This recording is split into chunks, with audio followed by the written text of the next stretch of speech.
on. My fault for that. Let's going over some things here. Tonight we got my man Jermaine Duke Washington. It's definitely going to be a treat, man. This guy has an amazing story. Definitely a unique path. Played at Mastbaum High School. Played at Millersville University, and then he was one of the individuals that was able to be a part of the AND1 mixtape craze and movement that had came through. It's definitely gonna go down, man. He's definitely played with some of the best individuals, especially in the Philly area. Here we go. It's right on time.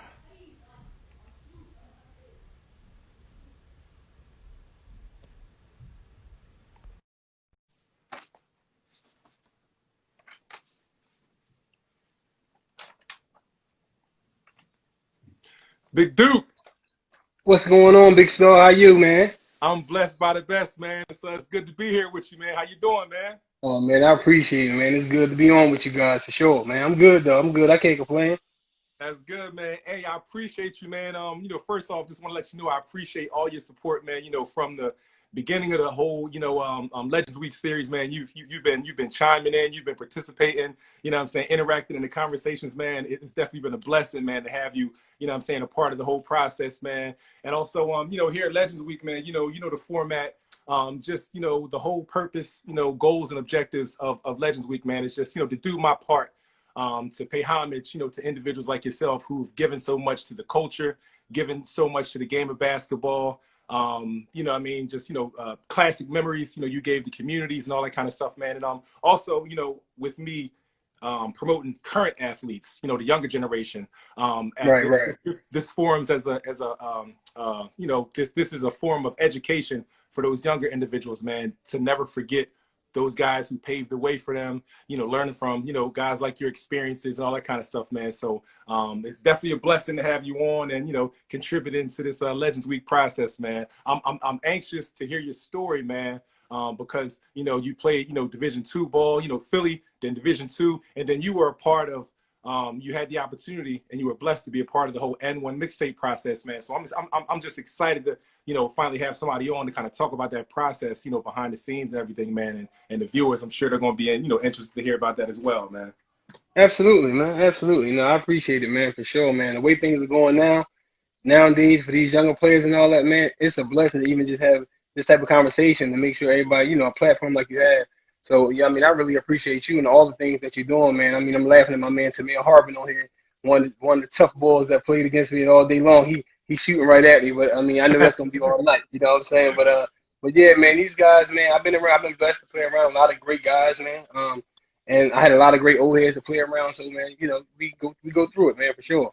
No doubt. All right, we're going to get right into it, man. I got a lot of ground I want to cover with you tonight, man. A few little housekeeping things. If we close on our first hour, I'll just exit this one out, save it, and then, we'll just send me another request. We'll jump right back on. Okay. And then, if we have some time at the end, we'll have a nice little Q&A. A lot of people to go back and forth, and I'm asking some questions, anything they have for you, all right? Sure, man, no problem. All right, so 10 random questions. We're going to play a game of 10 random questions. I'm going to shoot 10 random things at you just to kind of get us warmed up. Favorite cartoon or TV show growing up? Cartoon or TV show? Yeah. I'm gonna mess with from the cartoon side. I'm gonna mess with the Jetsons and Tom and Jerry for sure. Growing up, the Jetsons and Tom and Jerry was up. Absolutely, absolutely. For sure. No doubt. Absolutely. At any level, I mean, summer league, high school, your college career, the most amount of points that you ever put in the box score. Most amount of point in 55. 55. That was probably 55 was my most, and it happened actually twice. I put 55 up in the pro-am game. Pro-am, I put 55 up, and I put 55 up and actually it's crazy coming out of eighth grade. Eighth grade, I had 55. So in between that, my highest was 40, but 55 was the highest for sure. Got you. Solid. Favorite sports-related movie of all time? Any sport. I have two. I'm gonna be honest with you. I have two. He Got Game and Blue Chip for sure. Gotcha. Blue Chips definitely shut the game down when that came out. I remember watching that in theaters. That was definitely a classic for sure. Yeah, absolutely. Penny Hardaway was serious. Yes, he was. Yes, he was. City of Brotherly Love, you know, known for cheesesteaks and all that. Whenever you go to your favorite cheesesteak spot, how do you order it? Favorite cheesesteak spot? I'm gonna throw it right at you. D'Alessandro's is chicken cheesesteak because I don't eat red meat, so I'll go D'Alessandro's chicken cheesesteak, mayonnaise, ketchup, and pepper, no salt. No doubt, no doubt, no doubt, no doubt. Coming up, who are some local players that you kind of admired? You know, guys that were may have been your peers or a couple years older. Some guys that you know really dug and kind of motivated you to do your thing. Oh man, without question, man. When I think about guys that I played and watched play against that was just excellent. Sad I was my old head for sure. Sad I watched was crazy. Um, but when I'm thinking about Rab Towns and Craig Wise. I'm thinking about my big bro LeVan Austin Black. I mean, he's still the smartest point guard I ever played with in my life. To be honest with you, the guy had it all the way down. I think between him, Hot Rod, Ao, Reds, and Rasheed Bey, from point guard standpoints, it was just like hands down, just ridiculous outside of Alvin Williams. You know what I mean? That's my guy. He already had everything. No doubt. You know what I'm saying? So in this era, that's what I definitely looked at. It was Wise, it was Tad. It was Black, you know what I'm saying? Like I looked at these guys and they had it. I mean, even Dennis Caldwell, my man Wine was tough coming out of Edison, bro. Like it was some guys that you could sit here and look back at and be like, yo, man, these guys got some game with them for sure. You know what I'm saying? So yeah, definitely looking at them. Absolutely. That's definitely, man, a golden era, man. You know, Oh yeah. every generation would argue. You know, if you talk to older guys, they'll say, you know, guys from the 60s and 70s, you know what I'm saying, they had this and that, and you know, younger guys from the, you know, from the 2000s era. But that late 80s, mid 90s, man, it was just a lot of special hoops going on in Pennsylvania, period, man. But definitely Philly area, man. It was definitely special, man, for sure. Summer leagues and all that type of stuff. It was just so special, man, for sure. Other sports you played growing up besides basketball, what else were you into sport wise?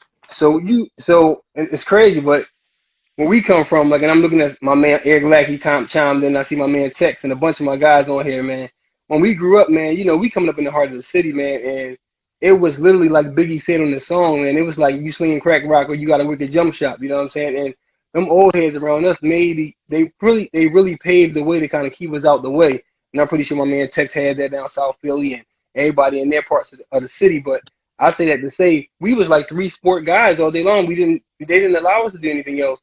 So I played baseball, I played football, you know what I'm saying? I was close to the World Series, but I lost to Ogon's Bounty Hunters over in hardball national championship. Yeah, when I played for the Tiger Braves, I had a great team there. And then for football, man, I went to the championship a couple years, Pee Wee football, and I played for the actual Blackhawks, which is Temple Blackhawks down Temple, and we had a really good team. You know what I'm saying? And the funny part, I was actually really good in football. Like I played quarterback, wide receiver, and safety. So it was good, but it kept us busy. I was just a little football for me. I don't think I was fast enough, but had good hands. You know? That's what's up. Who's the toughest player? Thinking back on your career, one of the toughest basketball players you ever had to guard, or you know somebody that you went against and was just like and just left the game. Like, man, that was he gave me a fit at any level, summer league, college, anything. So in all honesty, man, Alvin Williams listen, that dude right there. Because we would go at it so much, man. And I tell you, dog, we had some stories after stories after stories, but Al was a tough guard for sure. And it's because we got to play all the time. And that was from, you know, we played Sunny Hill, so it was crazy. And he played for Germantown, I played for North Philly. And it was just crazy ways that we got at it. So Alvin Williams definitely a tough guard. Cat was always tough because when you were saying that, Cat and I normally always on the same team. But when we would work out, John Harnett and everything else, you know, Cat always had everything with him because he picked it up later. But I mean, when he played like he had everything with him. But I'm gonna tell you who really was super tough, and he a little younger than us. But I used to get this dude every summer in the pro-am, DeWine Wagner. No doubt, dang. Hands down. Listen, bro. Hands down. That joker right there, because to make it so bad, he was so tough, but to make it so bad though, bro. And I have a couple others. Like, I mean, I love Fred Warwick. That's my guy. Like, I love how he get to it. Like, I got some guys around this thing that I really think about. But when I think about Wani, it was so crazy when we played against him so much in the summer league because Jersey brought their team over. Exactly. And when we used to play against them in the summer league, he played with guys like the Sixers had on the Iverson team, when guys just would give him the ball. So at the end of the day, he was going to take about 50, 60 shots. So No doubt. you was like, you know what I'm saying? Like, even if I ended up, and I can definitely say I done had decent games against Wani all day long. 25s, 27s. Mm-hmm. Man, his box score was looking at 55, 60. Like, it was crazy. Like, you know what I'm saying? So, all honesty, the way they played the game around Wani, I'm going to say Wani was hands down the toughest because they just kept giving the ball. I mean, after a while, you have to do something or get off the court. Like, seriously. No doubt. And I saw it for myself. I was a witness, you know, watching him in high school, like down in Contra, down in Frio and all that kind of stuff. It's like, I witnessed him, like, you know, taking a few steps over half court and just letting it fly with that. Letting it fly. I mean, what do you do with that as a defender? You're trying to back up off him, but he's shooting from the hash mark. I've seen it, though. No question. I'm always give my man love for sure. That's my man. But definitely, when somebody just keeps feeding you that pill, and as talented as that guy was, man, definitely the hardest guard was Juan Wagner for sure. For sure. Your favorite, you know, another city of, you know, brotherly love inspired film, the Rocky series. What was your favorite film of the Rocky series? Was it like 4 with the Russian, you know, 3 with Mr. T? Which Rocky was your favorite? I'm taking Drago. I'm taking Drago with the Russian for sure. No doubt. Got to take that. Got to take Drago. Absolutely. Absolutely.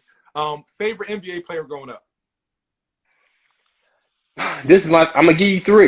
And I'm gonna tell you, I'm gonna give you 3. Jamal Mashburn from Kentucky was my guy. Listen. No question. When I tell you, listen. People don't forget about Monster Mash, man. I'm gonna give you 3, bro. I appreciate that, man. Mashburn gives you everything you wanted. Like, it was unbelievable. That was my guy. For sure. And then it's so funny. I'm gonna tell you, man. And the reason I can go into this story before giving you this second person, we had workouts, right? And we had John Hornet workouts in Gustine Lake. Mm-hmm. And we working out, I'll never forget this. And when I say this, we in there, Western Philly got bigs in there and everything. So you got Malik Rose, Turkmont, Mark Jackson, Jay Loss, Sheed Wallace. Like, the bigs was crazy, right? Yeah. You got Cat, you had Al, you had Sean Redsmith, you had Colson. I mean, the list was just phenomenal. We go on and on. But I say that to say, I never forget Turk Winmont. Listen to me. Mm-hmm. Turk Winmont comes to me. We doing drills and doing all this stuff. And Turk was like this. Hey, listen, we not smiling, we not playing, we not doing anything. You hear me? We here to get some money, and we gonna get some money. Let's get these smiles off our face, and let's know our role. Let me tell you something, bro. He sets a pick and roll for me. We do a pick and roll. Well, actually, him and Coach does a pick and roll, and I hit the wing. Every time they swing to me, he said, if you do anything else but shoot the ball, we're gonna have a problem. And that was my man. You hear what I tell you? Dog, reason I tell you that, because I love Ray Allen, dog. I love Ray Allen. So as we got older and, you know, coming out of middle school and all that, you could do everything. I could shoot the ball, do it all. But when you get as you get older, you know your roles. Guys just better you in certain things. Of course. I've been able to knock down some shots for a long time. So at the end of the day, Ray Allen was one of my guys. And I love the way Ray Allen played. I love the way his quick release was. So wherever I played, I always wanted to make sure I can get that thing off like Ray. Mm-hmm. So outside of Monster Mash, Ray Allen, and my man, listen, Joe Johnson, dog. I love Joe Johnson too. So I'm just gonna keep going with him. Yeah, three legends. I appreciate hearing those names again, man. Because you know, people definitely talk about Ray Allen, but like, you know, Maul Mashburn, man, like names, like legends. Absolutely, man. Absolutely. Last question of the 10 random questions. If you had $1 million and you couldn't spend it on yourself, you had to come back and give it away and give back to your community where you grew up. You know, how would you spend it? What would you do in your community where you grew up at? In all honesty, with $1 million in our community, I'm going to tell you, like, in our community, we were saturated with a lot of basketball players. And I say that to say we had a lot of playgrounds that we went to. So 27th Street was Whittier, but none is known as Schuler Playground, which you got a lot of outdoor leagues. I had 22nd Street, I had Panatti. I had 22nd and Lehigh, which I had Connie Mack. Gotcha. So, and we still had the little playgrounds over at 33rd Street, little Napa Street and all that, because we would hit every playground in the area. Gotcha. I say that to say I'm redoing every playground. By redoing every playground, I'm also putting like a community center in there where these kids can go and at least be out the way. Of course. So with $1 million, that's probably what I would do right now, especially where we are economically and things are looking so bad and they're trying to do so much, but people don't have jobs and things of that nature with this virus out here. I'm definitely going to put something where these kids will have an outlet to go. So we're definitely going to do something when it comes to all these playgrounds. Because, I mean, that's what we had. I mean, we were going there at least play ping pong and and everything else, Exactly. you know what I mean, to stay out the way. So I'm definitely doing something when it comes to the community and putting some playgrounds around where we can do some work for sure. No doubt. That's what's up, man. Well, I appreciate you just kind of tuning up with me, man. We're about to get into it, man. Um, Absolutely. like I tell, all the legends and, individuals I've had on before, I don't want to, kind of get in the way of you telling your story. So I'm gonna just give you the freedom just to kind of rap, and I'll interject, whenever I need to, man. So just start us off by just, reintroducing yourself to the audience, and just letting us know where the Jermaine Duke Washington story begins, man. Oh man. So once again, it's Jermaine Washington, aka Duke for sure, man. But I mean, I'm born and raised in North Philly, man, and it's crazy because when I grew up in North Philly, it was really that time. It was time when it was tough. It was time when you on the street or you off the street. So I was blessed to have like some really good old heads. When I say that, I say like Daryl Schuler and them that made sure they kept us out the way. So I played with Daryl. Daryl would come get me at night and open up the gym so we can get shots up. And that was me, Lennar Stewart, Mookie Stewart. That was Levan Black Austin. He had so many of us around him during that time to kind of keep us out of the way. That was like a great thing for us to do. You know what I'm saying? Like it was perfect. And for me growing up in middle school, so it really started there when I was playing at Rose Middle School. And let me tell you something. I had some guys in front of me. My man Jamal Elliott was one of the first dudes I saw play basketball that was older than me that went to a school outside of a neighborhood school. So he went to like the George School after leaving Rose, right? So during the time doing Rose, bro, by the time I got to the 8th grade in middle school, I was like killing the 8th grade, like just killing, like scored the crap out of the ball. Probably ended up averaging like 25, 26 a game coming out of 8th grade. But the only dude that outscored me in 8th grade was Sean Red Smith because he went to Fitzsimons down the street. Gotcha. And Reds was like going crazy. I was like, yo, who's this guy keep scoring on the ball? Yo, and it was Reds, like, and every time I turned around, it was Reds, dog. And the funny part about, me starting when I was in 8th grade, I had little Jared Curse with me. And I remember you guys had an interview recently. I had Jared Curse with me in Rhodes. Gotcha. Had him under the wing, showed him everything. Him, his dad, rest his soul, Mr. Nate, great guy, great family.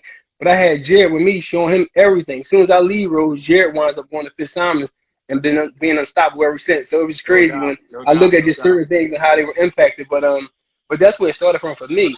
Going into high school though is crazy, and it's funny because I just saw my man Eric Lackey chime in on here, which, like I said, Lackey knows so much basketball is ridiculous. But I laugh with Lack because every time we play in any of those big time leagues down more than anything else, we just sit and have a conversation. He used to always be like, "Yo, you had all these skills and all that. You just went to the wrong school." Like, and we used to laugh so much because it was 100% correct.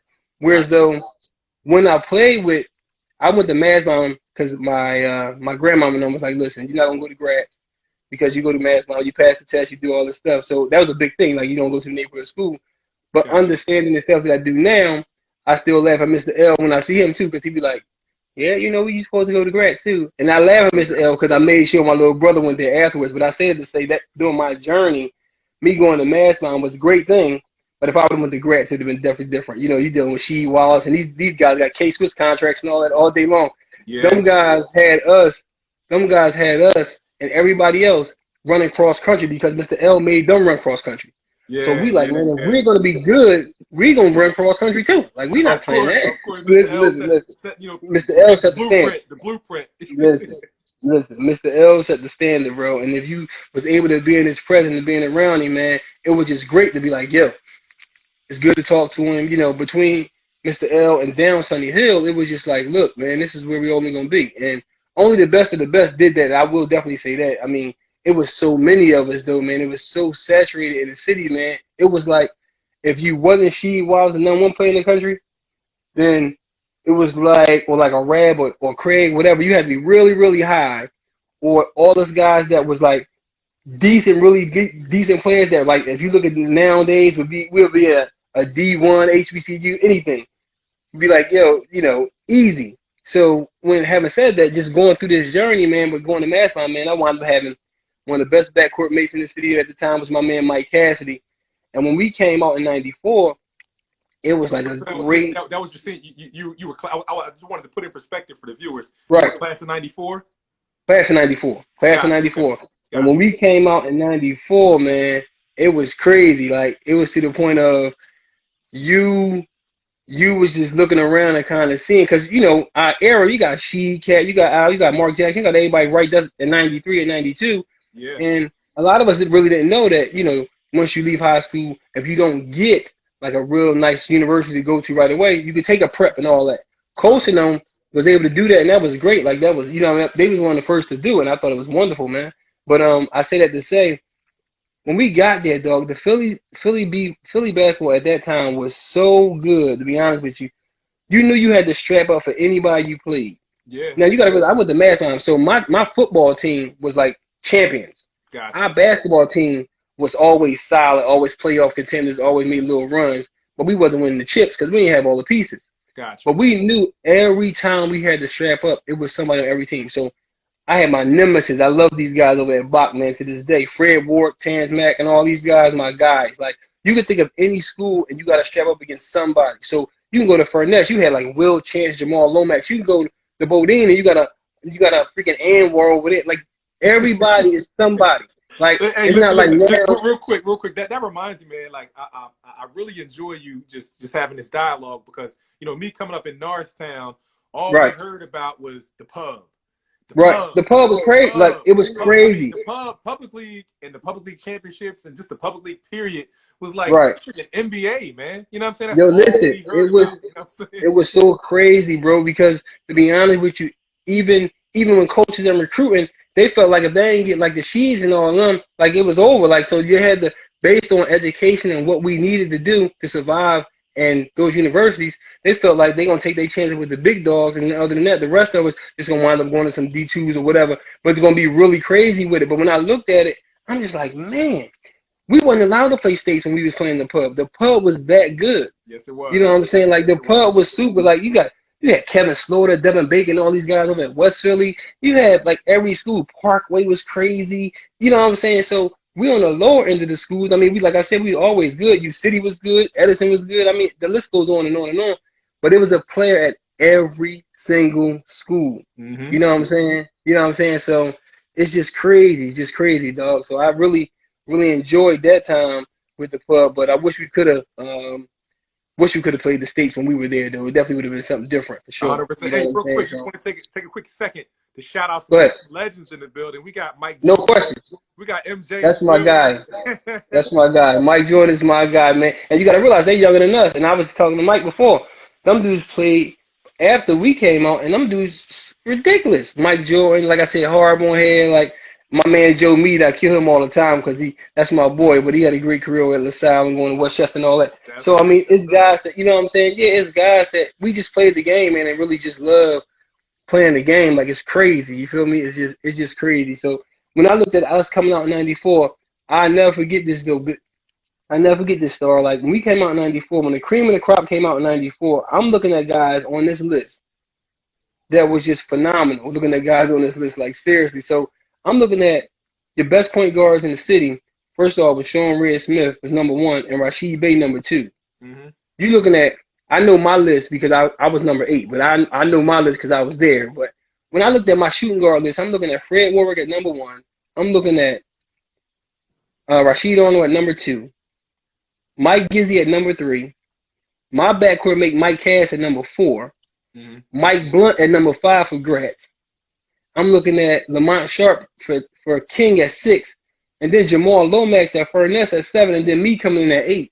With everybody that's on this list, it's just crazy with it. You know what I'm saying? Like, it was just phenomenal. My bigs, you got Norris, Stewart, Lon. It was just crazy, man. But I'll never forget these because, I mean, you know, they golden for me, so I never forget certain things, man, and that's tough. That's tough. No, for sure. no doubt. Hey, so I was gonna ask you to talk about the summer league stuff, but we for stay sure. here. We'll stay here with high school, and then we'll talk about summer leagues. So if you can just go through your high school career real quick, and just let us know about any memorable games, tough, highlights, tough players you played against. Just kind of break down your high school career real quick. Oh, no, for sure. So, I mean, I wound up playing varsity in 10th grade, and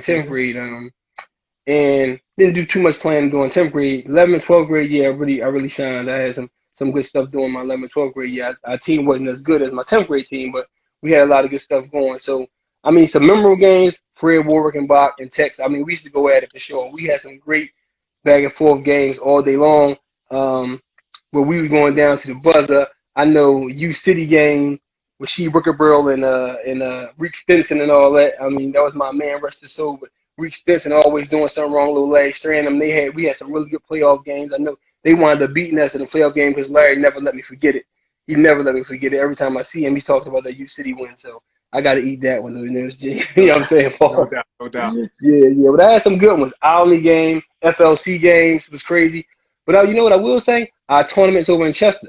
Chester tournaments because, and it was, you know, I'm a North Philly kid, and we go over to a tournament not too far away in Chester. You know, that seemed like eons away when you don't really move around for sure. Of course. And those Chester fans and all that I first got to enjoy that, man, was unbelievable, bro. It was unbelievable. So Pooh Evans, my guy, love him to death. That was my guy. Go back and forth with Pooh all day long. You know what I'm saying? So yeah, absolutely. So there were some great high school games we did, but the summer league, that's where it was. Yeah, that's all I was about to say. Tell me, I mean, that's one thing I love to hear about is the summer leagues. Tell me about some of the summer leagues that was going on back then that you participated in, and just some of the memories, just some classic experiences from your summer league days. Oh man, so it was so bad. So I can tell you from 16th to Susquehanna, 52nd and Parkside, and the Pro-Ams, we played all day. Mm-hmm. We played all day. Like, it's not even no rap. Like, we played all day. So some leagues, man, I can tell you some great memories in some leagues, starting at McGonigal Hall where we never left. Always worked out there. High school league, my first team, my first time playing high school ball down McGonigal. My team, and I'm coming off the bench at this time, my team was in front of me was Red Smith, Sean Colson, a guy named Willie Sparrow. I don't really remember him. He went to Penn. He's about 6'7", but can do it all. Jason Lawson and Rondell Turner. Wow, that's the team you was on. Listen, like when you I don't mind coming off the wood for that. You know what I'm saying? Like when I'm looking at that, like it wasn't even no question. Yeah, it was like it was just crazy. You feel what I'm saying? Like it wasn't even no question. Like so looking at that and playing that is crazy. That was the best team I played on when we played high school league down there. We wound up going 11-1. Had some great games against but Alvin Williams, never forget, we were 11-1. That one loss came to Al Williams, Germantown Medics, and John Harnett. And I mean, he never lets me forget it. That's why with him, like, it's just unbelievable. Like, it's just unbelievable. You know what I'm saying? Oh, no. Look, Lack right on me. So you forgot some names. No, Lack was on that team. You know what I'm saying? He was off the bench. Absolutely, yes. Mike Blunt on that team. Mike Cass, for sure. We was all on that team. Look, Lack right. Don't be forgetting, but he right. But the Medics, I made sure I got them the following year. I had to tell John Harnett. Me and Reg definitely cleaned them out the following year. They had Johnny Miller come in that was going to Temple. We got them right out of here with Mike Tabb, Larry Kettner. They had like 4 bigs, Mike Tabb, Larry Kettner, Norris Stewart, and I think it was Steve Goodrich, if I'm not mistaken. But Steve Goodrich is my guy because I love him playing on my college league team.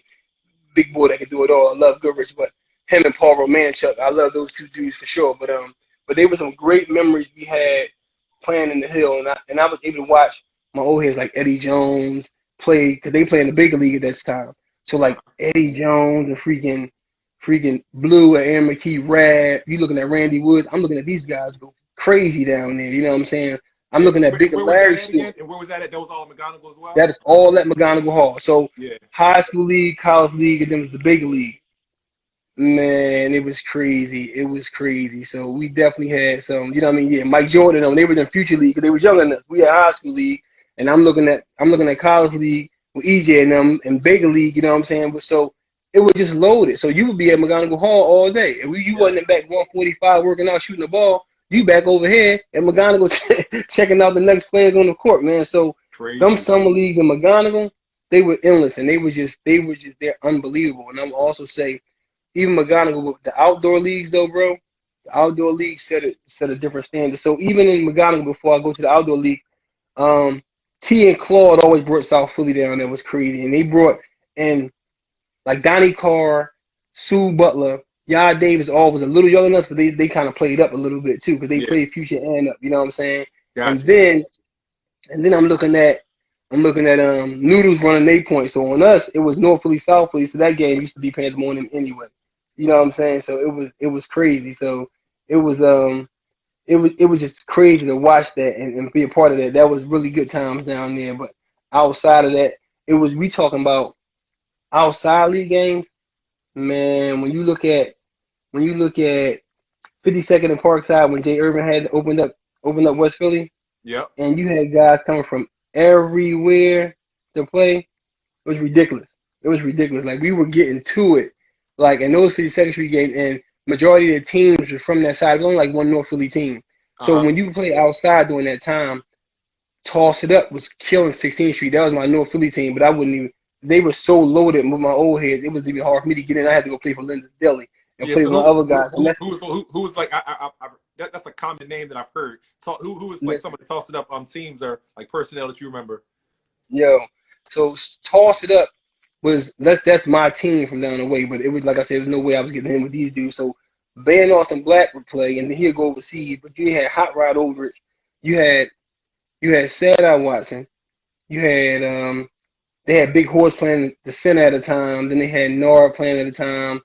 They had Mookie Stewart playing at a time. I mean, Mook was ridiculous coming out of Coppin State. Steven Stewart, I mean, they called him the Mookie Ball because he wouldn't miss at a time. So him and Sadnum would just have nothing going. Yeah. So Toss It Up was just loaded. So I wound up playing. It's funny with Lack and them homies down the street, which is another North Philly team, which is so many of us. So me, Mike Blunt, and all of us, we played for Linda's Deli and my man Brandon, rest his soul. But we all had a good team down there. And we would go at it down 16th Street. But it was so, man, when I tell you it was so loaded, you had South Philly bringing a team. You had a Rough Cane team out there. You had Miami, my man from Richard Island. Miami always brought his team with Coates and Kaida and all them. Cat played with them. Like, it was just, you know what I mean? It was just great things to kind of hear, watch, and play, dog. Like, it was perfect. It was a great time to see that. And then you got, our local ones outside of 52nd and 16th Street that people just played everywhere and all the time. Then you had 33rd and Diamond. That was crazy. People just went to 33rd and Diamond out in the park. And everybody played. That's when Lil Flip coming up, Flip Buzz, and all them dudes over there crossing people over 1,001 times. You know what I'm saying? Like, those leagues out there, and clearly was guys before them, but those leagues was really good as well. You know what I'm saying? So outside, we had some real historical games out there. Yeah, I remember going back and forth. Are there any particular game or any particular plays? What are some? Is there any one thing at least that people may still talk about today in barbershops? Like, yo, remember that time that this and that happened? Anything like that you remember? Oh, absolutely. I'll give you one. We sitting playing 52nd and Parkside.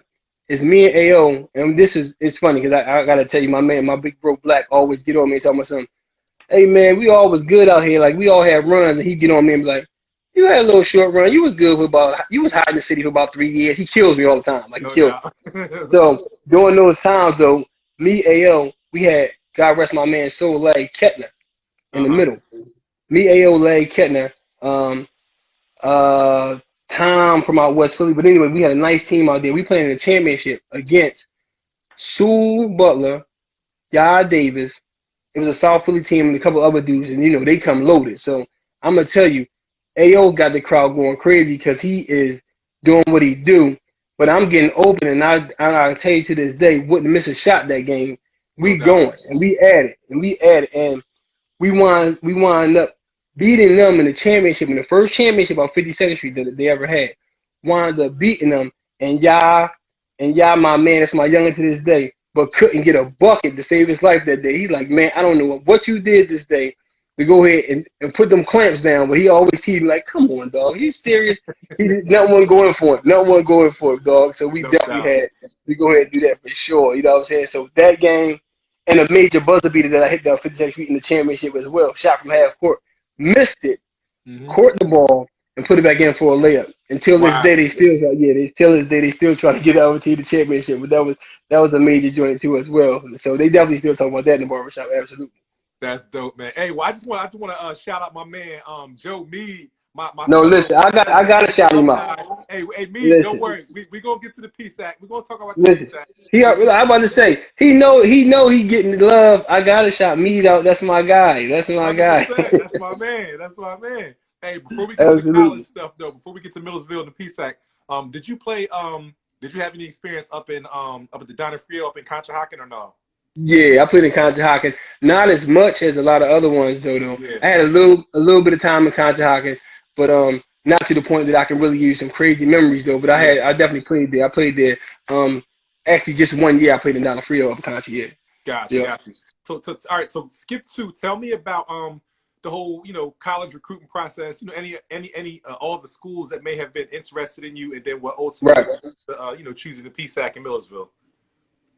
It's crazy. So I mean, my story is a little different, and me know this, and it's funny, and a couple of my guys know this as well. So coming out of school, I was cool. Like I told you, we was going to Gloucester County. They was #1 JUCO in the country.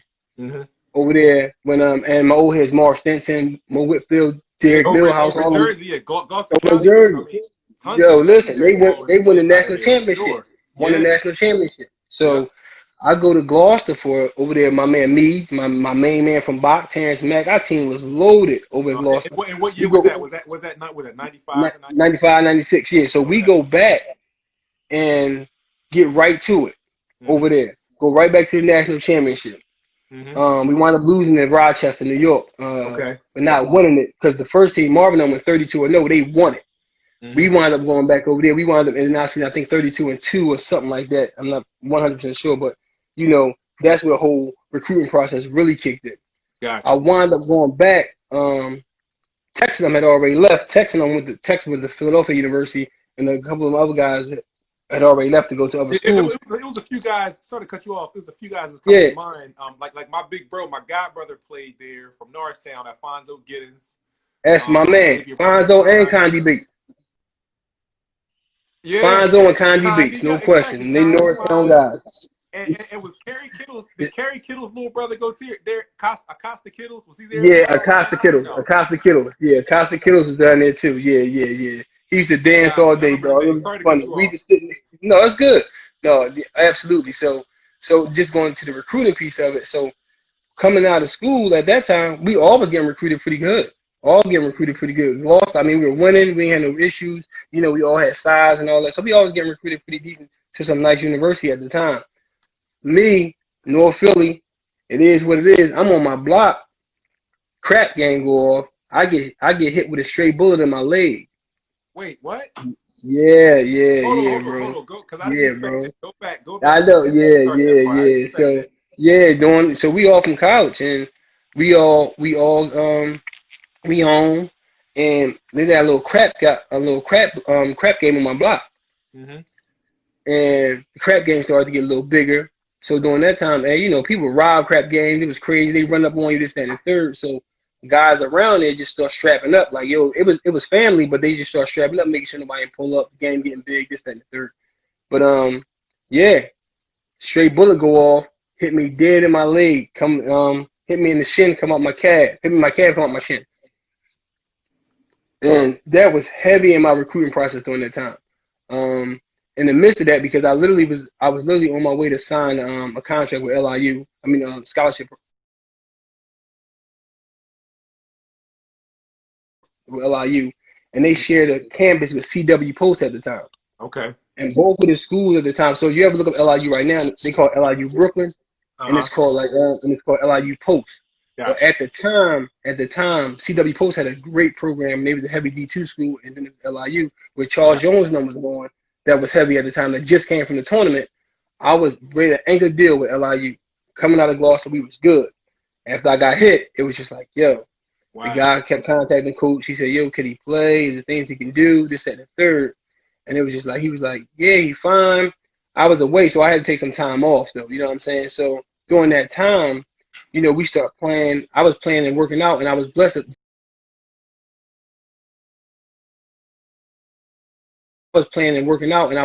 John Harnett used to let me get into them workouts like that. And we used to work out all the time. So that's when every pro was in there. That's Iris, and that's everybody around the whole thing working out. And during that time, before we even got there, the assistant coach for Millersville used to help John Harnett. Okay. His name was Mark Burke. Okay.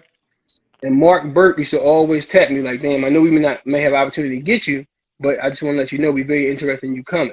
Mm-hmm. Long story short, after I got hit and the schools got, they sent me to this juke. It was called the Top Junior College Players on the East Coast in Elizabeth, New Jersey. They sent me up there for that. Gotcha. I couldn't really get to it. and my leg was still half, so they was like, no, I don't think you can go. Mark Burke, I was just blessed to get a call when he was looking at the list of everybody that signed. And he was like, yo, I see that you haven't signed. And then I told him my story and what happened. And he was just like, if you're telling me that you can play, I'll be down there tomorrow. And I'll make sure, we bring you your scholarship. And it was crazy. That's exactly what happened. And that's how I got the scholarship. Mark Burke and them came down. I told him I could go. And that's how I wound up signing to go to Millersville. Yeah, that's what's up, man. So yeah, so tell me about the Millersville experience, and then you got to get into the classic Millersville Westchester rivalry games. Shout out my man Joe Meade. Talk about it, man. Listen. He already know. It was crazy. So me, that's my bro, man. The other dude to death, him and a couple other dudes on this joint that's talking to Jordan and everybody else that's down here because they know, man, they ain't nothing but love with us, but.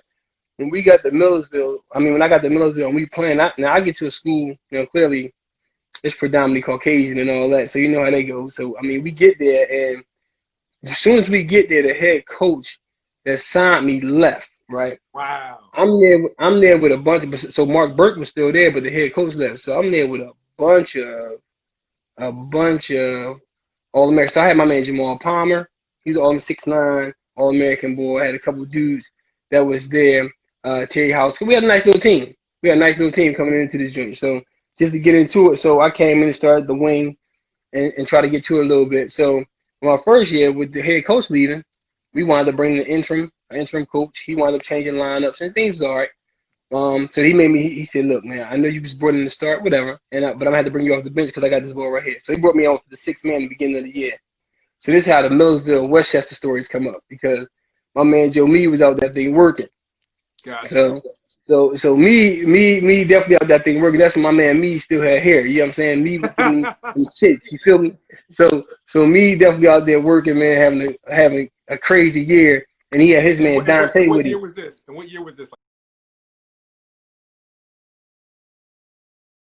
This was 98. No, this was 98 because I had to sit out a year. Yeah. Gotcha. So this was 98, 99. Yeah. So me got his man Dante with him. Dante Evans, a little guard that was giving out some numbers like crazy. Yeah, he was a beast, man. Dante was tough. Look, so Dante giving out some numbers. But me made sure he was in the mix. So my man, me, start working. But this how me and I got so close. And like I said, when I tell you, little bro, since 98, we playing. I'm looking at me working out my man. He got my man point guard from Harrisburg, but me was giving him fits. And I'm like, dog, you got to do something with him. So I take me, man, mid-court, and me to never forget this. Mid-court, I hit this dude with one of the fastest crossovers ever. I don't know if I can ever do it again, but I hit him so fast with this crossover, right?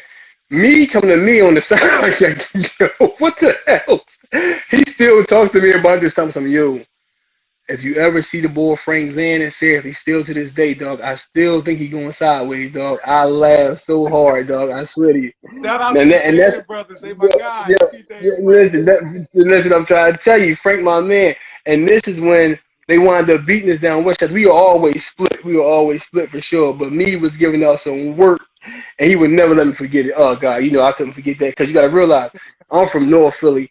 And me, he from uptown, so he's like, yeah, you know what I'm saying? We giving it back to y'all. We giving it back. And they will always call out a win. But we had some great work. We always played well in the tournament against them. Bloomsburg had a good team. Man, Mike Elsie and all of them had some good teams out there. Ben Salem High School. Yeah, from Ben Salem. Yeah. Elsie and Westchester, they was always right there. And that's how I always got at it with Pooh Evans over there at Cheney, because Pooh's a dog, no question. And I would love going at it with Pooh. But Westchester and all that, we would get at it at Millersville, at Westchester. They knocked us off in the playoffs. I never had the end of that. So, that's how that thing was at Millersville. But it was a great experience, though. I'm going to tell you it was a great experience for the simple fact that I learned so much for just getting an understanding of, not being around us the whole time and understanding the diversity part of it and understanding all that other stuff that comes along with just outside of basketball. So at the end of the day, everybody not going to the league. It ain't going to be this, it's not going to be that. But when you want to be around this game, and that's why I pay so much homage to my old heads like Pooh Allen, Al Williams, Cat, and all them dudes that's real close to me, but how they do things. But then I also give the same love to little dudes like my youngin, like Mark Tyndale. So happy to see him working in the league when he realized and it clicked in, like, damn, you know what? I love this game, but I'm not gonna be able to play this game. You gotta realize when you retire from the league, your life just starts. Mm-hmm. But you gotta realize that you can get a front office job or do something else in that league. You can still do what you need to do and still be around this game for a long period of time. So you kind of picked up all that stuff while we was in undergrad and all that, trying to find other ways. Because when you come into undergrad, you just think we playing basketball and that's it. Yeah. You see what I'm saying? But now you start finding different ways and different avenues to really broaden your scope and trying to understand what life is going to be really about. So that's what I really give. Yeah, I really get at the Millersville, and these relationships that I built after that, you know what I mean, it's phenomenal. I mean, you can't pay no money for that. So I love that for sure. To Ray Morton, I just want to he had mentioned, he said Pitt Johnstown too. What about that? That's Pitt Johnstown. Oh, when we played Pitt Johnstown? I believe so. He just said Pitt Johnstown too. I'm not sure. I think it may have been when y'all played them, possibly. I'm not sure. Yeah, Pitt Johnstown. Yeah. And it's crazy because I had a crazy game against Pitt Johnstown. Got you. And my man played for Pitt Johnstown. If I'm not mistaken, Omar did. My man from down the way. He lives out. He's from down Lehigh, but he lived out like what's that, Williamsport? Okay.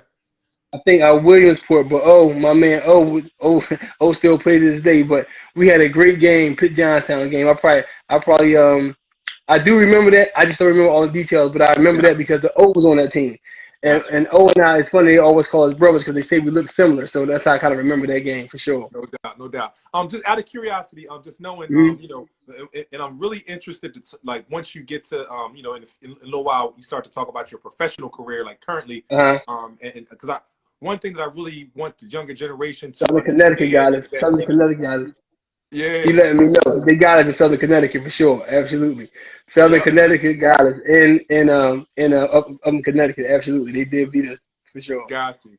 Well, one of the things I really want the younger generation to understand is that it's going to become a day when the basketball is going to stop bouncing. You know what I'm saying? So you have to set yourself up for, you know, success outside of basketball as a professional. You know what I'm saying? So you know, your current position and your current job, it's just amazing. You know what I'm saying? So I definitely want, I'm eager to hear you, you know, talk about that process and how, I'm not sure if what you studied in school kind of led to this or led to that, or you know, whatever it was. But you know, I'm just anxious to, you know, hear you talk about that, you know, when the time comes. But before that, any more college memories, or you just want to get to the next section? I just want to know, you know, life after college. You know, what was life like? No. I mean, college memories are great. I mean, to be honest with you, college was great. Like I said, my man that I met through college and all that was me, though. That's my guy. Like I said, it's just so funny how we get to it from coming down from John Harnett's. You know what I'm saying? But I mean, I had so many great college guys. Like even my youngest that came to Millersville when I was still there, because I went back. I had one more semester to finish before I graduated after basketball, and like Jazz Williams was there, and little Gerald, which is my young boy Moose. He had a great career there. And they wound up playing really well after we left. So we had some good stuff going on. Yeah. And out of curiosity, what did you study at Millersville? So at Millersville, I studied communications, and I had my major and my minor was business management. But I took a business management class from MassBomb because that was my trade. So I took business management with me to Millersville, and you know, so it just kind of went from there. But I wanted to do broadcasting because my mindset was, listen, if I didn't play, I wanted to at least be able to do some commentating and things of that nature. Okay. So that's when I went right into the communication field. And I was like, well, let me go ahead and do some communication and then go ahead and still continue to do my business management at the end of the day, because I always want to be, you know, control what I'm doing, running companies, kind of looking at assets and things of that nature. So that's the way my mind was working at that time for sure. Got you. So tell me, what was your path like after Millersville, after college? Where did your path go? And then so the first thing actually 2001, because when I played at AND1 and I was blessed to be on tour with these guys from 01 to 06, it taught me so much. But my first contract was actually in Luxembourg, Germany. So I got signed to go to Luxembourg, Germany. Overseas. But I didn't listen though. I got signed to go to Luxembourg, Germany, and Jamal Palmer, my teammate, he was already over there. He was on another team. So initially during that summer, I had an invite to go down to work out with the Atlanta Hawks and some other overseas teams in Atlanta. We wound up getting a contract for Luxembourg, Germany. I wound up getting that for Luxembourg, Germany. Not their top division, but their second division. Mm-hmm. So I'm like, all right, that's cool. Let's see what's going on. Let's see if I can do something with that Luxembourg, Germany thing. So I talked to my agent. I never forget this, bro. The towers got hit in September in 2001. Mm-hmm. When the towers were hit, it was holding up travel and this, that, and the third. My contract just came in. And my main man, right-hand man, Aaron Owens, AO, Leonard Stewart, both got a contract to Israel. Mm-hmm. They were in Israel, and we would talk like Skype or whatever that was during that time. Mm-hmm. I had those two guys in Israel, and if I'm not mistaken, I think it was freaking She Brinkley. My man She Brinkley was going over the water too. But whatever the case was, I would talk to them often about like, yo, what about how is it over there? Like since I had already had a degree, I just didn't want to go just to say I played overseas if the money wasn't gonna be right. You gotta have like some really good years and get over there in the top divisions or come from the NBA to get some real money right off the top. So I'm just like, man, let me kind of see what's going on with that. Mm-hmm. And in the midst of that, I got my contract with AND1, which is cool. They gave me a nice few grand every summer, and then they also gave us an apparel contract, which though they dropped off apparel 4 times a year. I'm like, well, that's cool. I'm good with that. In the midst of that, I was just like, I'm gonna go check out this Luxembourg thing. Never went over, because Aaron and Nard kept telling me their money kept getting jacked up every time. Their money was getting jacked up. So I was like, you know what, dog? I ain't gonna play that because at this time, I'm just gonna go ahead. I already have a degree, and during that time, bro, never forget this. TSS work was crazy, whereas though we was just 1099, and I was making a boatload of money from my old head Michael Musgrove and Dennis Caldwell and them that played basketball that was already in the field. I said, well, you know what? I just do that. And I'm going to go right over here. Everybody had their hand in TSS and dog, especially back then where the rules were different. Yo, crazy. You feel what I'm saying? Yeah. So I'm sitting there and I'm like, exactly, Mike just sent me something about Luxembourg. Exactly. 100% correct, bro. But yeah, so during that time, I said, I might as well just go ahead and take this bread because it gives me the autonomy to do what I need to do during the school year. Of course. And then I still had my contract with AND1, so that's the way I wound up selling that. And it kind of worked out much better anyway at the end of the day because, right after that, I was just touring every summer, and that was great. So let the people know, that was a golden era, the AND1, mixtape tour, whole thing. That was just like, that was insane, man. You know what I'm saying? From start to finish, it was definitely insane. So let the viewers know if there's any younger players, watching now that have no idea, what the AND1 thing is. Tell me what tell them what it is, and then how did it come about that you got involved with AND1? What was your process of getting involved with them, and then what was your AND1 experience? So the AND1 mixtape tour was really, like I said, we played a lot of Philly, New York games, Philly, DC games, and all that. And the Rucker, how they were going on. Like my boy Pud, I see my guys on there, my boy Cliff, my main guys. What's up, guys? So the AND1 mixtape tour came about because the Rucker and everything else, even 16th Street, how the games were being commentated. Ray for Austin and everybody else that played, even Cole and everybody went to the Rucker and played. The announcements and all that really carried the games to where they wanted to be. So you got the crowd involved, you got everything else. So of course that carried on and started going all around the country. And now you're starting to get things where people are playing these type of environments all over the country. So they used to come down to 52nd Street. And this is, like I said, this was when me and Aaron was rolling. That's why my brother always killed me. Telling me, you got a good 3 years buzz, and always mess with me. But was rolling, and the footage was crazy. So they started the AND1 first mixtape, AND1 Mixtape Volume 1 come out, and they had AO on the joint. So this one, the first AO was huge on the tour. The first joint on the tour, and how it came about to me was they had their office in Paoli. Okay. So AND1 was housed here in Paoli, and so AND1 was a Pennsylvania. So they was housed. Yeah, they were housed in Paoli. So everything that was getting made, the shoes and everything else was in Paoli. Got you. And they had their basketball court and everything in Paoli in their office. So it was a very laid back environment. People would go to work and all that. My man Chris Hightower was my guy. I love Chris, but they was all in Paoli designing shoes and doing everything else. But every summer, before the tour, we would go to Paoli and work out. It was like a spring training for 1 week. Gotcha. So that week, My first year signing, I go with Wait, AO. We go up there here. How did you get introduced to the situation? Like, who, from Aaron. how'd So you that's know? how much. Yeah.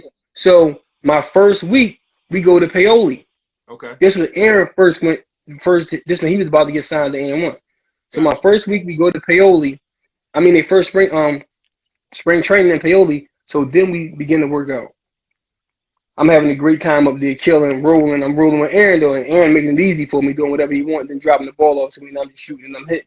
Uh-huh. Then they start bringing it out to 52nd Street. They come out and watch our games. So Gotcha. as they getting all this footage, they come and tap A and say, "Hey, well, damn, what's up with your man? Like, can we get him to do something?" So Aaron come tell me, and I'm just like, "So what they trying to do?" So that's how I got introduced to that AND1 thing, because AO and I have been backcourt mates forever. Gotcha. So that's how I got introduced to it initially. You know what I'm Gotcha. saying? And then like the other guys that played, like JK and all, like Jared was always doing all this stuff with MTV and all that. So it was great for him to get right on during that time. You had JK, I had my man Paul Fuzz, my young boy Chris Cross that was playing the boy that had crazy handles, little Chris Cross from out west. For So it sure, was for a few sure. of us. It was a few of us that was in Philly that they like, yo, if we want this to really work, we got to go ahead and make sure we got some guys that we can offer some real contracts that when we fly out and get on that tour bus, they can play with the opposing team because they didn't want things to be blown out, like games blowed out, like the Harlem Globetrotters or something crazy, because it was real basketball. You know what Yeah, I'm saying? They thought it was, you had to compete. no, you had to compete. Yeah, yeah. And that's when it was picked up by ESPN and all that. And then you know what I mean? It went haywire after that. And it was skyrocketed. So that's how I got introduced. And it was just a great time, man. We was like rock stars. And I'm not even on the big team. Like, I'm getting off the bus and just became a household name just by playing in different cities. I've been blessed to play in Houston, Connecticut, Rhode Island, and freaking, New Orleans, Chicago, just all over the place. You know what I mean? Atlanta, Miami. I'm down there with Shaq and Warren Sapp and Deshaun Stevenson on my team and all these jokers because during that time, AND1 was signed. Garnett was signed with AND1. Chauncey Billups was signed with AND1. Latrell Sprewell was signed with AND1. Like I said, Deshaun Stevens, Ricky Davis that played for Boston. So everybody that played for that was signed with AND1 in the league would play on tour. Got you. So in each city, they would come play on tour, but they wouldn't play with the big AND1 team with AO and them because I still had Professor and Spider on my team fighting for a contract so they can play on the big team. So we would just go out and get to it, and it was phenomenal, bro. That's some good stuff right there. So I'm trying to tell you, it was phenomenal, you bro. mentioned Professor Spider. Who's some other guys that you was playing with that some of the names that people may remember still. So it's so bad. I gotta say rest their souls so many times, like Escalade and my main man Alamo. Alamo was my guy, the Black Widow from over New York. Black Widow, He was my I man. love Yeah. I love He was my man. We used to have so many conversations just downstairs in the lobby, and he used to laugh and talk about other guys on the AND1 tour that knew they couldn't play. They were just there just to be there, right? And he used to be like, "This is how you know they can't play." Because when we used to play Philly versus New York or New York versus DC or whatever the case may be, we used to see the same people. So why don't I never see these jokers? And I used to laugh all the time, man. I love Alamo for that, for sure, man. He was my man. But like other guys that was great on that tour was like, I got to play with. I mean, like I said, if it wasn't AO, it's not Future. You got Main Event, Half Man, Half Amazing. You got High Octane. You had I played with so many of the guys. I mean, I played with them. You know what I mean? Half the summer for 5 years, so it was great. That's You know what I'm saying? So awesome. Chris Hightower and them always made sure my itinerary came every February and let me know, or every May and let me know exactly where I need to go. We would fly out, and then I would jump on the tour bus. I'll never forget playing up in Rhode Island, though, bro. I'm up there. Paul. Pause real quick, Paul. Go ahead. We're coming to a close with our first hour. So what Sure. we're gonna do is we're gonna end this one. Give me like 30 Okay. seconds. I'm gonna save Okay. it and then come right back and you're gonna pick right up. I'm talking about Rhode Island, all right? Okay, for sure. Hey everybody, I appreciate y'all tuning in, man. We got a nice audience. I'm gonna save this. And everybody come right back, jump on. We're gonna, Duke gonna continue to talk, man. He's gonna talk about he'll continue to talk about the AND1 experience, man. Life after that, his professional corporate job right now, and advice for the younger generation, all that kind of stuff, man. Absolutely, Also, yeah, absolutely. Q&A. If anybody has any questions for you, all right? Absolutely, no problem. All right, be right back. All right. Hey, what's the deal, people? We back, man. It's Legends Week, Season 5 here with my man, Jermaine Duke Washington, man. Great story, man. Great legacy, great contribution to the Philadelphia area hoop culture. The PSAC at Millersville. He had the opportunity to participate with the legendary AND1 Mixtape tour series, man, that just like swept the nation, man. So that's actually what he's going to pick up as soon as we jump right back on.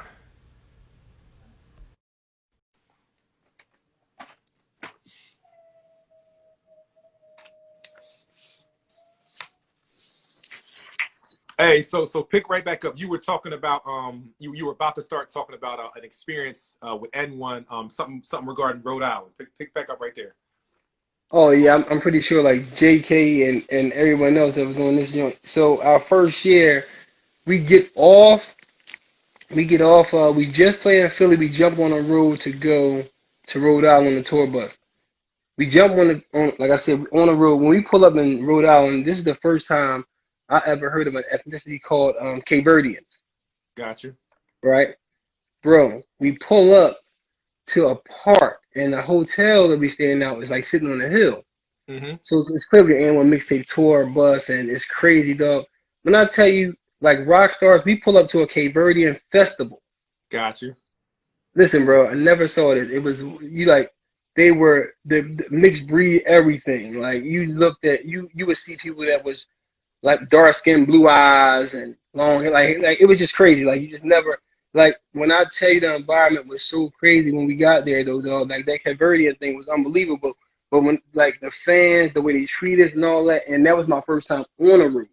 Gotcha. And then after that, like I said, they just took off from there and everything else, especially because you got to understand during that time. I mean, we were sponsored by Boost Mobile, Mountain Dew, like everything. So wherever we went, it was like we were worrying about anything. And I mean, they took care of us. I mean, we were chauffeured. Like I said, we were treated like rock stars. We wasn't even on the big tour. But it was a great experience, man. And the one thing I will always say about that experience is guys have to understand where they are and not be too cool to really build your network, you know what I'm saying? And understand, like, because these guys, you're going to come around or run across these guys later, whereas though you can really start having these conversations that make sense about what's going on. But you got to understand, these guys are not from Philly, they're from all over the country. Gotcha. And now as you go and grow into what you want to do in life, you know what I mean? You run right across these guys in a different realm, you know, in a different environment, and it is what it is, but it made perfect sense, you know what I'm saying? So, you know what I'm saying? What's up, Rick? It made perfect sense for sure, man. So that was a great time. But that AND1 tour, man, it taught you so much. It put you around a lot of people. Like I said, every summer we had a week of spring training down there, and we would go from there. And after that, it was great. I mean, like I said, with so many guys that was in the league at the time with Sama AND1, they played with me. They played on the opposing team, so they played with me. Gotcha. So every city we went to, like I said, when we was down, so Shaq wasn't signed with AND1 at the time at all, but him, Warren Sapp, everybody would be at the game. So I mean, we had, you know, Roy Jones, Tarva, yeah, Shaq and them when we all down in Florida. We playing at the Sun Dome down there. When we in Atlanta, Jermaine Dupree and everybody else during that time, because that's when he had So Def popping. Of course, of course. With Diddy and G Dep and all of them, they on tour with us. The same with Fat Joe and Terror Squad. Oh man, yeah. They would. It was just like I said. It was fun with some really good memories though. I know that just the atmosphere, just being a part of that whole experience, man. Just kind of riding that wave. That was special, man. Is there one memory you have, just like a crazy play? I mean, I know it's millions. I mean, a crossover, a dunk, just something, you know, something that you remember that just was like, yo, I can't believe that just happened. Something that you remember. Oh yeah, like I say that I still tell Aaron to this day, and him and I have been around each other since we were 10 years old. But Aaron to this day, Donnell, my boy, what's up, boy? That's my listen. Beer gang. Let me tell you something. Donnell, my young, that's my man. Like he used to be around me, Cat, and all that. When we were playing the hill, Donnell was right there before he went to Dockley and all that. Good game, you know what I'm saying? He always talked about my high basketball IQ too. He'd be like, "Yo, man, you do be paying attention though, dog." Like I be cracking up, but that's my boy, yeah. And that's one thing that kept me around for sure. You feel me? I was at least know I can have a high basketball IQ out there. But I tell Aaron all the time, Aaron would give the best alley oops I ever saw in my life. Like real talk. And I don't say that just because he's my guy. Aaron would bounce the ball from half court, perfect, and half man and them catching it, and put a play on. We were playing in New Orleans, and put a play on. He always hit ball going baseline to bring the ball back and all that. So I already know it's gonna come because I see it all the time.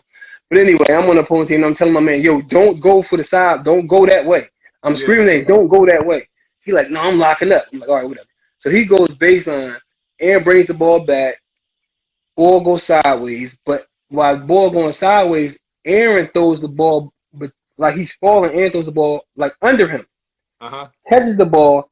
Yeah, he always throwing the ball off the side of the backboard. Side of the backboard. Catch the ball off the side of the backboard, throw it alley-oop, bro.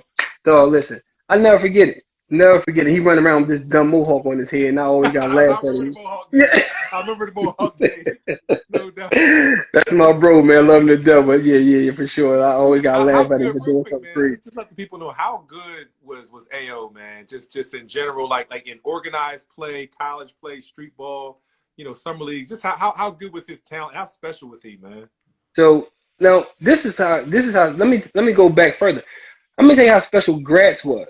Like Simon Gratz, because Aaron went to Simon Gratz and couldn't even get on the court because he was small, couldn't even play. You know what I'm saying? Not because he wasn't just talented enough. He just had to really get to understand the game. He just thought he always can handle the basketball like crazy.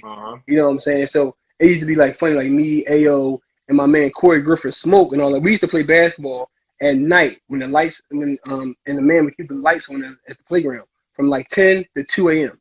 Every night. We used to play at the playground. So people didn't really know how good Aaron was until, they start seeing him in other places. You know what I'm saying? So Aaron because he waited to go to college. He wound up going to Henderson State and then start killing. But before that, Aaron would just dribble the basketball all the time, dribble the basketball all the time, dribble the basketball all the time.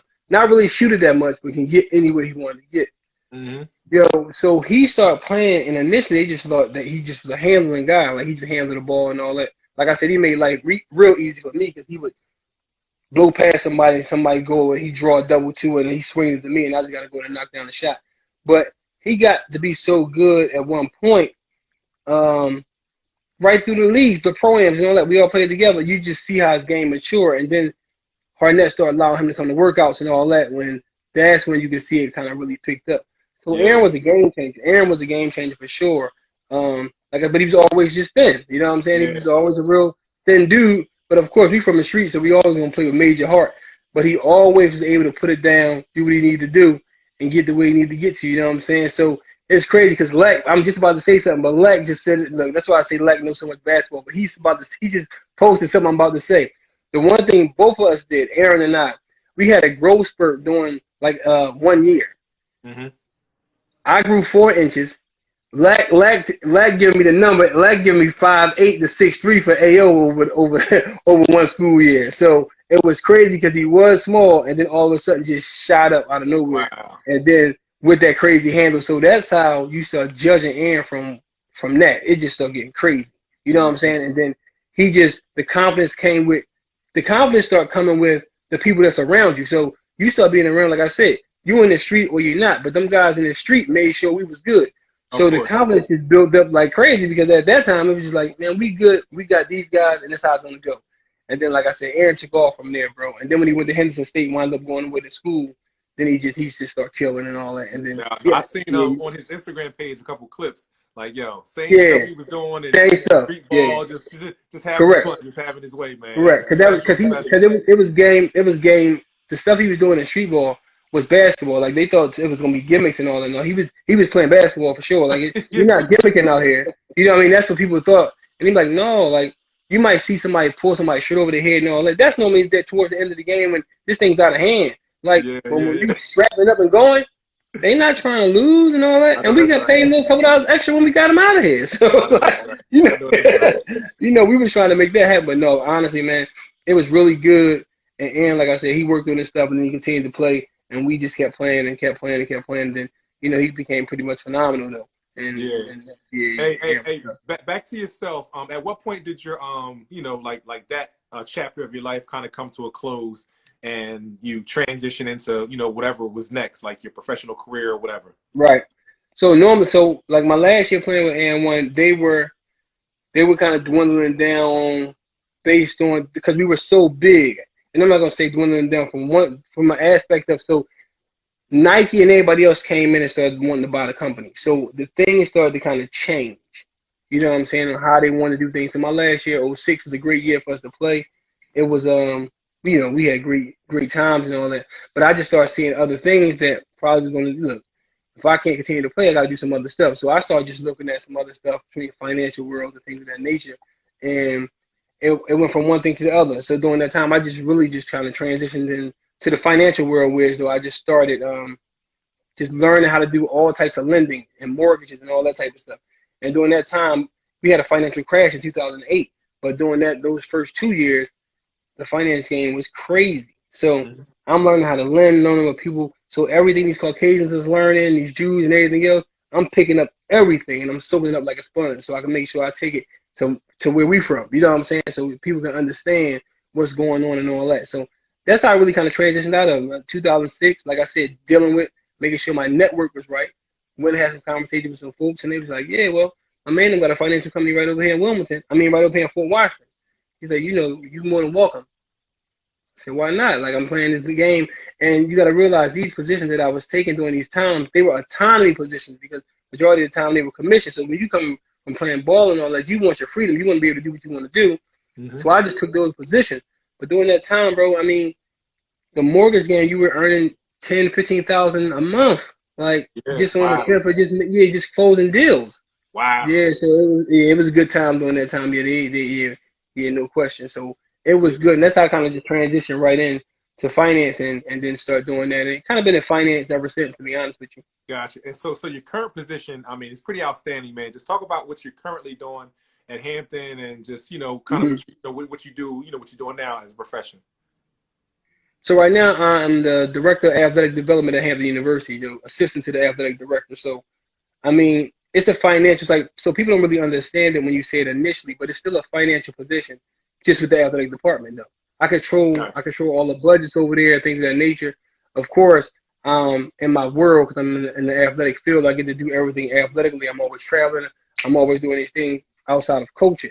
But just kind of looking over everything from athletic development, trying to see what we could do to kind of help out all these student athletes, my experiences and what I was doing, what I missed, and what these students can gain by doing things that we learned and things of that nature. So just implementing all that over there on the college campus and on the university, you know what I'm saying?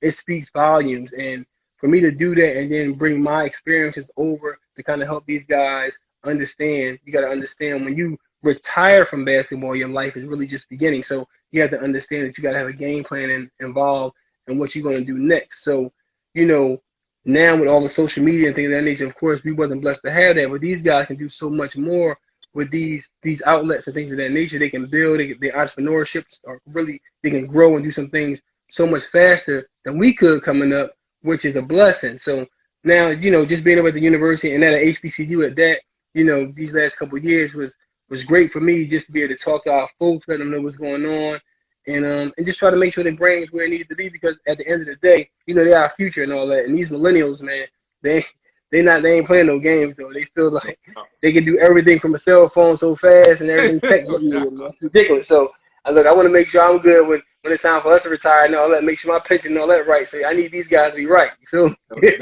No doubt. I appreciate hearing that, man. Appreciate hearing Absolutely. that. Jules, man. The younger generation definitely needs to hear that.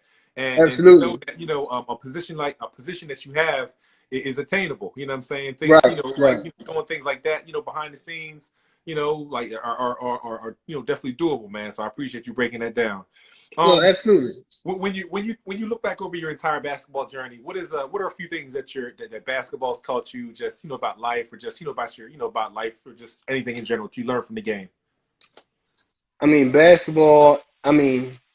It taught me so much on the simple fact of it teach you how to be patient, and really understand what's going on, because every time you get to the next level, you got to realize you used to be the man, and then you go to the next level where that guy next to you used to be the man, and there's all these guys that's the man, and you realize I got to get better and get better and get better, so things are not going to happen overnight. So basketball, patience is phenomenal. Teamwork, without, it's like second to none. Great mentors that I ran across. I had Horace Owens. I had Mark Macon. I can't forget Mark. Mark used to take me in the gym. Him and Eddie Jones at different times. But they used to take me to the gym and just have me shoot and do things by myself all the time, but always tell me the things that was going on out there in the world You know what I'm saying? I'm a young boy in high school, and they teaching me a lot of stuff. So just things that I learned through the game, man. It's just and the friendships and really understanding different and understanding diversity. Like really understanding diversity. Like we dealing with stuff that's going on in 2020 right now, bro. That you hate to say it, it sound really cliche-ish at this time, but if these people all was in the same in the sports realm, we wouldn't have any of this. So that's the one thing that you can say when people all come to a common ground is when they all looking at sports. You feel what I'm saying? Like it's just unbelievable. Like and it's so crazy because Philly basketball is a family, but so much more than Philly basketball. I'm looking at it anywhere I go. Like I'm in Houston with Cat or LA or anywhere, basketball, no basketball. You go out there and see everything. So almost 5 minutes. Come here, come here. So, we go out and see, this is my oldest son. Sit up. What's up, little homie? Say what's up. Hi. That's the This is my future oldest right son. Yeah, that's my man. Yeah, that's Chase. Yeah, we about to put our youngest son to sleep, so I know my wife was just asking how much longer, so she about to Yeah. get. We just about wrapped up, man. Yeah, we Hey, about to get. last question, man. Last thing for you, if you can, man. Just give some advice. I mean, you've dropped tons of gems and jewels, and some good things already. But if you can't speak directly to the younger generation, man, like high school players now, college players now, give them some good advice, man. Some keys to success or anything. What up, Mel Easton, my man? What up, big That's Mel? my boy, my young boy, Big Dog Mel Easton. That's my boy, absolutely. That's right. Give some advice to the younger generation, man. Some keys to success or just anything, man, that they need to know.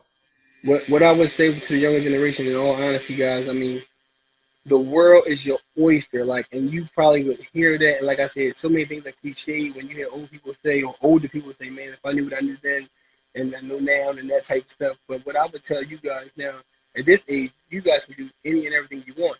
So just understand this: always build your network, because at the end of the day, it's not what you know, it's who you know.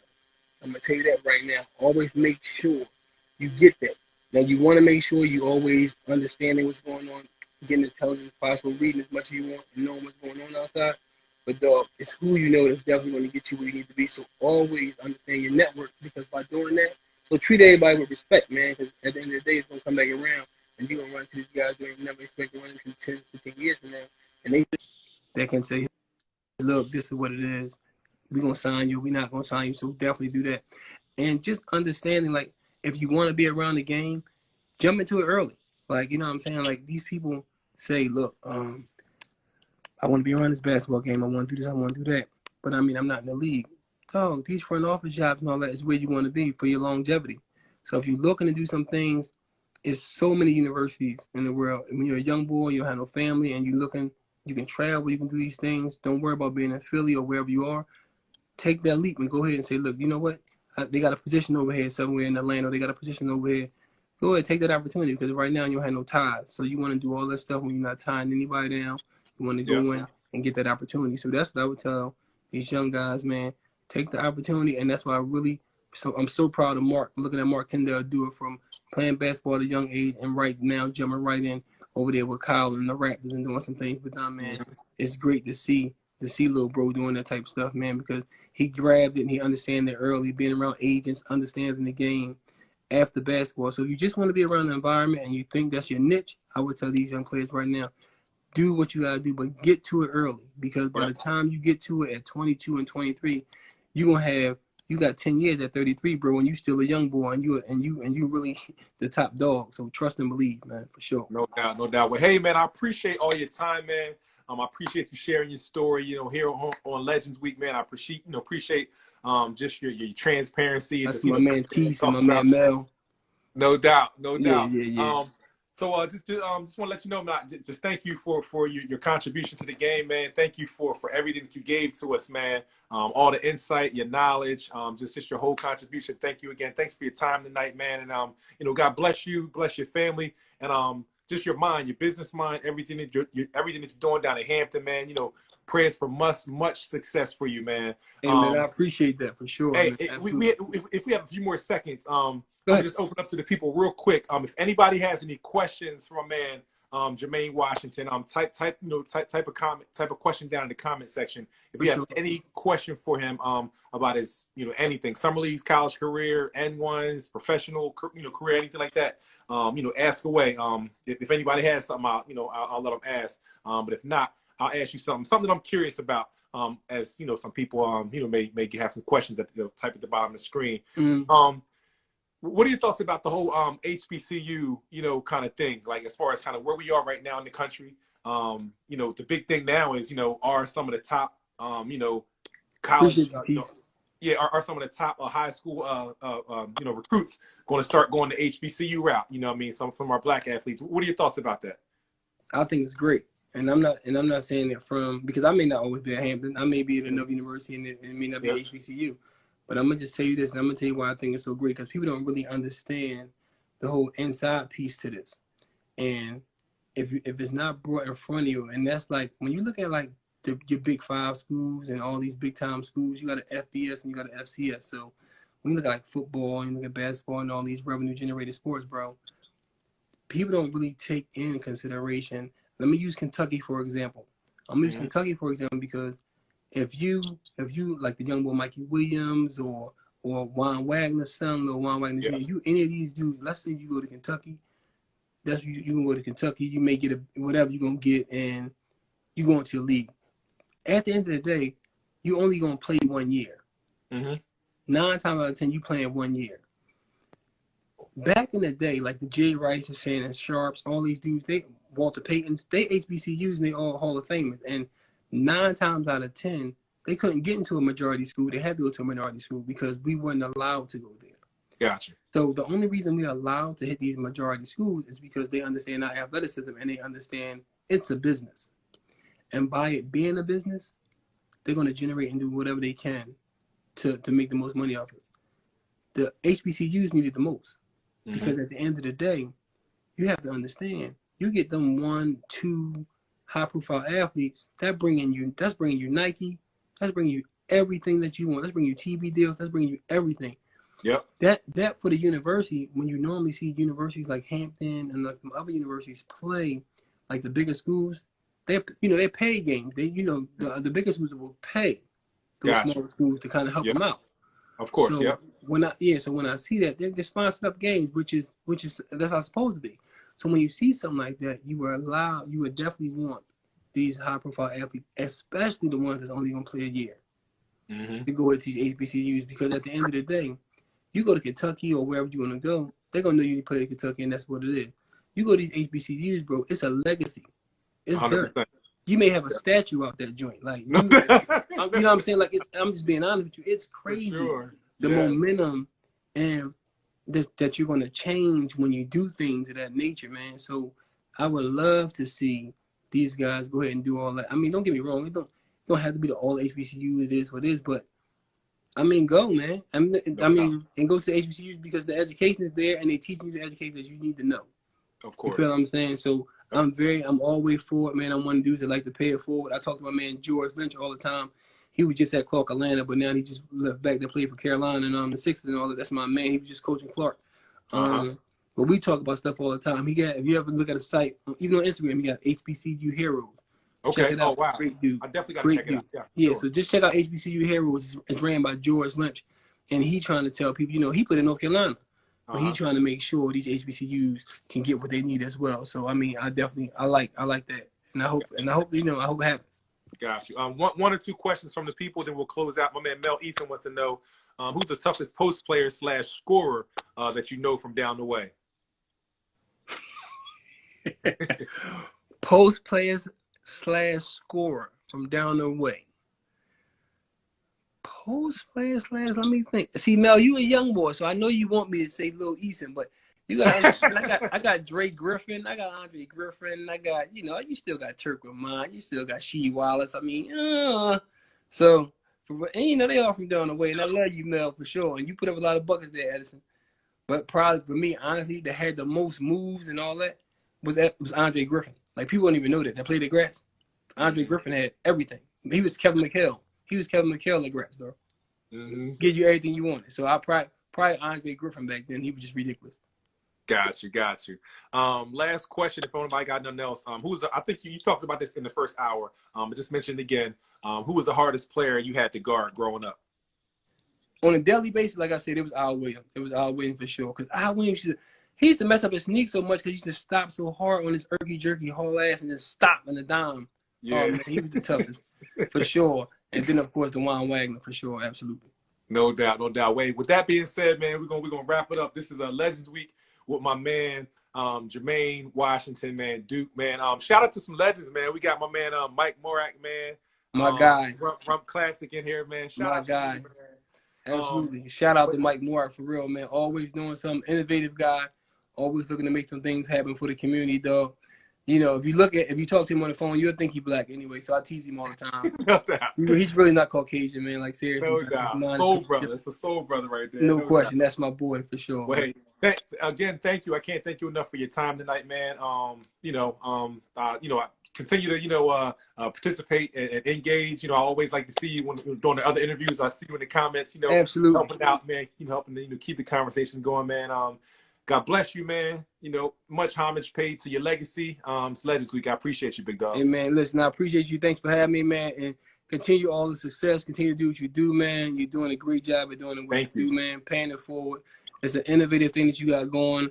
And look, man, I wish you all the best, man. But one thing before I leave, you might as well get a bike now with this whole COVID-19 because Mike Morak on here, and I'm just letting you know this bike thing is getting out of control. So we all got bikes, and we not gonna stop. Like now, you think basketball is bad? Now these dudes, we got to do bike challenges and stuff. So just give me. Oh, the bikes, that's the move. Everybody got to getting their bikes and everything. I be seeing cats, posting that. Y'all, shout out. I rode 30 miles today. Posting on Instagram. Everybody got bike crews. Everybody's riding. Yeah, that's what's up. That's the move. That's the move.